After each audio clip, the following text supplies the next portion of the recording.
గణేశుడు, అతని జన్మ కథ, ప్రతీక అర్థం మరియు అభ్యాసం. వినాయకుని జననం. ఒకరోజు పార్వతీదేవి కైలాస పర్వతం మీద స్నానానికి సిద్ధమవుతుంది. ఆమె ఇబ్బంది పడకూడదనుకోవడంతో ఆమె తన భర్త శివుని ఎద్దును నందిని తలుపుగా కాపలాగా ఉంచి ఎవరిని దాటనివ్వమని చెప్పింది.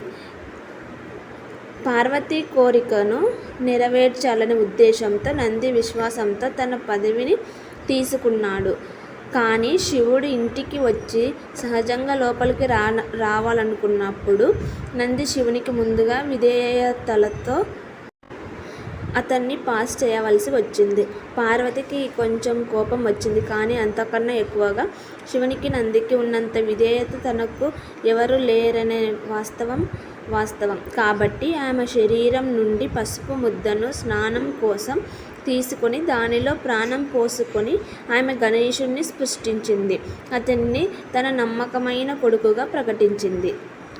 పార్వతి స్నానం చేయాలనుకునే తదుపరిసారి ఆమె వినాయకుడిని తలుపు వద్ద కాపలా ఉంచింది. నిర్ణీత సమయంలో శివ ఇంటికి వచ్చాడు. ఈ వింత బాలుడు తన ఇంట్లోకి ప్రవేశించలేనని చెప్పాడు. కోపంతో శివుడు బాలుణ్ణి నాశనం చెయ్యమని తన సైన్యాన్ని ఆదేశించాడు. కానీ వారందరూ విఫలమయ్యారు.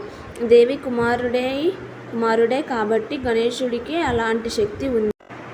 దీంతో శివ ఆశ్చర్యపోయాడు. ఇది సాధారణ బాలుడు కాదని చూసి సాధారణంగా శాంతియుతుడైన శివుడు అతనితో పోరాడాలని నిర్ణయించుకున్నాడు. మరియు అతని దైవిక కోపంతో గణేశుడి తలను వేరు చేసి తక్షణమే అతన్ని చంపాడు. పార్వతి ఈ విషయం తెలుసుకున్నప్పుడు ఆమె చాలా కోపంగా మరియు అవమానించబడింది. ఆమె మొత్తం సృష్టిని నాశనం చేయాలని నిర్ణయించుకుంది. సృష్టికర్త అయిన బ్రహ్మదేవుడు సహజంగానే దీనితో తన సమస్యలను ఎదుర్కొన్నాడు మరియు ఆమె తన కఠినమైన ప్రణాళికను పునఃపరిశీలించమని వేడుకున్నాడు. ఆమె చెప్పింది కానీ 2 షరతులు నెరవేరినట్లయితే మాత్రమే. 1 గణేశుడిని తిరిగి బ్రతికించడం మరియు 2 అతను అన్ని ఇతర దేవతల ముందు ఇప్పటికీ పూజించబడతాడు.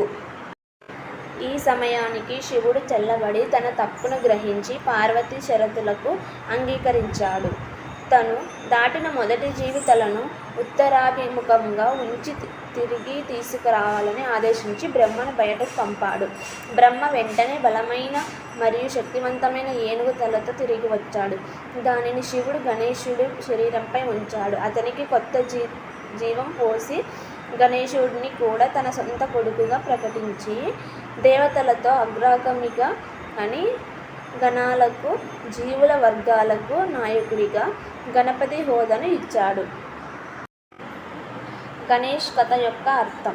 మొదటి చూపులో ఈ కథ మన పిల్లలకు చెప్పే చక్కని కథలాగా లేదా అసలు పదార్థం లేకుండా ఒక పురాణంలాగా అనిపిస్తుంది. కానీ ఇది నిజమైన ఆధ్యాత్మిక అర్థం కప్పివేయబడింది. ఇది ఈ విధంగా వివరించబడింది. పార్వతీదేవి యొక్క ఒక రూపం పరాశక్తి, సుప్రీం ఎనర్జీ.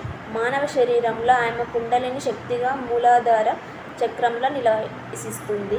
మనల్ని మనం బంధించే మలినాలను వదిలించుకొని మనల్ని మనం శుద్ధి చేసుకున్నప్పుడు భగవంతుడు స్వయం చాలకంగా వస్తాడని అంటారు.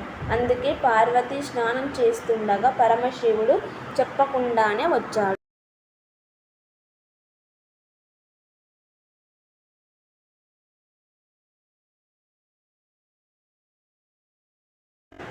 నంది శివుని ఎద్దు. పార్వతి మొదట తలుపును కాపాడటానికి పంపింది. ఇది దైవిక స్వభావాన్ని సూచిస్తుంది. నంది శివునికి ఎంత అంకిత భావంతో ఉన్నాడు. అతని ప్రతి ఆలోచన అతని వైపుకు మళ్ళుతుంది మరియు అతను వచ్చినప్పుడు అతను భగవంతుణ్ణి సులభంగా గుర్తించగలడు. దేవి నివాసనానికి ప్రాప్తిని పొందేది అత్యధిక సాధకుడి వైఖరి అని ఇది చూపిస్తుంది. దేవి మాత్రమే ఇచ్చే అత్యున్నతమైన ఆధ్యాత్మిక సాధనకు అర్హత పొందాలని ఆశించే ముందు భక్తుని యొక్క ఈ వైఖరాన్ని మొదట అభివృద్ధి చేసుకోవాలి. నంది శివుడిని లోపలికి అనుమతించిన తరువాత పార్వతి తన శరీరం నుండి పసుపు ముద్దను తీసుకొని దానితో వినాయకుణ్ణి సృష్టించింది. పసుపు అనేది మూలాధార చక్రానికి సంబంధించిన రంగు. ఇక్కడ కుండలిని నివసిస్తుంది మరియు ఈ చక్రాన్ని రక్షించే